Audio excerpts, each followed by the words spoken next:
এই কথাগুলো যে বলে ফেলছে 90% ফিক্সিং হয়, তাহলে তাদের বিপিএল করাই উচিত না। আপনি কি অ্যাসিওর দিতে পারবে যে এবার বিপিএল 1%ও ফিক্সিং হবে না? দেখেন, ওরা যদি অন্যায় করে ওদের শাস্তি হবে, হায়েস্ট শাস্তি হওয়া উচিত। আপনি দীর্ঘদিন ধরে আসলে বিপিএল এর কোচিং করাচ্ছেন। বিপিএল এর একটা রিসেন্টলি ইফতেখার রহমান মিঠু, যিনি পরিচালক, তিনি বিসিবির বিপিএল এর কমিটিতে আছেন, সদস্য সচিব। তিনি বলছিলেন যে তার কাছে ইনফরমেশন আসছে যে বিপিএল এ 90% ফিক্সিং হয়। এই ব্যাপারটা আসলে এটা কি শুধুই এইবার গতবারই হয়েছে, না এর আগেও হয়েছে? এগুলো কি আসলে বিসিবি আগে থেকে ট্যাকল দিয়েছে কিনা? মিঠু ভাই তো আগের বেড়েও ছিলেন, ঠিক না? মিঠু ভাই তো আগের বেড়েও ছিলেন। তাই মনে করি কোথেকে ইনফরমেশন এত মিঠু ভাই ভালো বলতে পারবেন। হয়তো 90% যদি উনি শুনে থাকেন, তো প্রমাণ নিশ্চয়ই আছে, ওনার কাছে প্রমাণ সহ বলে দিলে হয়। কারণ বিসিবি এখন ধরেন এই যে যেমন 9টা প্লেয়ারকে মানে ইয়ে করলো, রেড ফ্ল্যাগ বললো, মানে বললো তাদের কাছে যথেষ্ট সন্দেহ, প্রমাণ কথাটা বলেনি, বোধহয় সন্দেহের ব্যাপার আছে। কিন্তু আমার কথা হচ্ছে যে একটা সেটা প্রমাণ সহকারে এই কথাগুলো যে বলে ফেলছে 90% ফিক্সিং হয়, তাহলে তাদের বিপিএল করাই উচিত না। তারা বিপিএল করছেন কেন? আমার মনে হয় বিপিএল তাহলে স্টপ করে দেওয়া উচিত। আর উনি যেহেতু মেম্বার সেক্রেটারি বিপিএলের, উনি কি অ্যাসিওর দিতে পারবে যে এবার বিপিএল 1%ও ফিক্সিং হবে না? তো এই অ্যাসিওরটা দিলে উনি বিপিএল করুক, না দিলে আমার মনে হয় বিপিএল বন্ধ করে দেওয়া উচিত। কারণ আজকে যদি আমি বিসিবির এমন একটা জায়গায় থেকে যদি আমি কথাটা বলি, তাহলে আমাদের দেশের ক্রিকেটের ভাবমূর্তি তো আমি নষ্ট করতেছি। তা আমি তো বোর্ডের ক্রিকেটের এখন মানে ডিসিশন মেকার, রাইট? কিন্তু আমি ডিসিশন মেকার হিসেবে আমি বাংলাদেশ ক্রিকেটের ভাবমূর্তি নষ্ট করতে হলে একটা বড় ব্যর্থতা কিছুই হবে না আমার মনে হয়। যদি উনি সেই প্রমাণ সহ শুনে থাকেন, প্রমাণ থাকে, তাহলে আমার মনে হয় বিপিএল করাটাই উচিত হচ্ছে না। আমার মনে হয় বিপিএলটা তাহলে বন্ধ করে দেওয়া উচিত এই মুহূর্তেই, আমি মনে করি।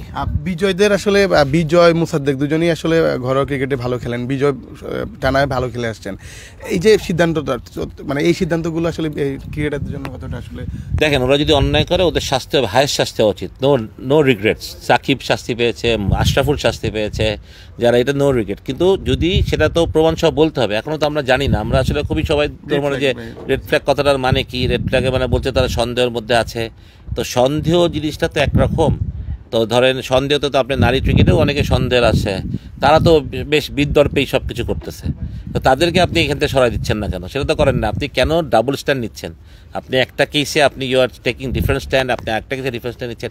অবশ্যই আমি যেটা বললাম, প্লেয়াররা যদি কোনো অন্যায় করে থাকে, ক্রিকেটের সাথে বেইমানি করে বা এরকম কিছু করে থাকে, তো তাদের সর্বোচ্চ শাস্তি হওয়া উচিত। আমি মনে করি ক্রিকেট তারা ব্যান করে দেন, খেলতে দিবেন না, এরকম করে দেন, কিন্তু প্রমাণ সহ দিয়ে দেন। এই প্রমাণ ছাড়া যে কথাগুলো প্রতিদিন মানুষ বলছে, এটা তো আসলে ঠিক না। আপনাদের কাছে যদি প্রমাণ থাকে, সেই প্রমাণটা আপনারা, আমি জানি না এটা ইন্টিগ্রিটি ইউনিটের কী নিয়ম, তারা কি ডেকে প্লেয়ারদেরকে বলবে, আলাদা করবে, সে প্রমাণ দেখাবে, সেটা দিলেই হবে। সেটা তারা পাবলিকলি আগে বলা দরকার ছিল। তাদের সাথে কথা বলেছিল, দেখো তোমরা এই করছো, এই দেখো, এবার আমরা তোমাদেরকে ব্যান করতেছি বলে তাদের ব্যান করে দেন। তারা আর কোনো কথা বলতেন, আজকে না বলার করার কোনো বিজয় এত কথা বলতেছে, রাইট?